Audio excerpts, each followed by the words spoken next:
సోంపేట పట్టణం ఉలిక్కిపడింది. కోర్టుపేటలో జరిగిన దొంగతనం సంచలనంగా మారింది. తంగుడు మనోజ్ ఇంట్లో ఆదివారం అర్ధరాత్రి దొంగలు పడి 30 తులాల బంగారాన్ని, ₹1,00,000 పైగా నగదు ఎత్తుకెళ్లారు. సోంపేట పట్టణం ఉలిక్కిపడింది. కోర్టుపేటలో జరిగిన దొంగతనం సంచలనంగా మారింది. తంగుడు మనోజ్ ఇంట్లో ఆదివారం అర్ధరాత్రి దొంగలు పడి 30 తులాల బంగారాన్ని, ₹1,00,000 పైగా నగదు ఎత్తుకెళ్లారు. ఆదివారం వీకెండ్ మూడీలో ఉన్న సోంపేట ప్రజలు సోమవారం తెల్లారేసరికి షాక్ తిన్నారు. పట్టణంలో ఓ ఇంట్లో భారీ చోరీ జరిగిందన్న వార్త సంచలనమైంది. కోర్టుకు అతి సమీపంలోనే ఓ ఇంట్లో బంగారంతో పాటు నగదు మాయమవడంతో ప్రజలు షాక్ కు గురయ్యారు. ఇంటికి వేసిన తాళాలు తెరిచి లోపలికి వెళ్లి బీరువాలో దాచుకున్న 30 తులాల బంగారంతో పాటు ₹1,02,000 నగదు ఎత్తుకెళ్లినట్లు తెలుస్తోంది.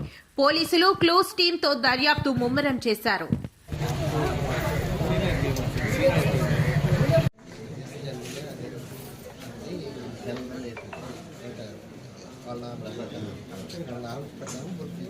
తమ్ముడు ఫ్రెండ్స్ ఆయన సుమన్ ఫోన్ చేశాడు, ఇలా మనోజ్ గ్యాస్ పరిగెట 9 గంటలకు వచ్చేసాను ఇక్కడికి. వచ్చిందా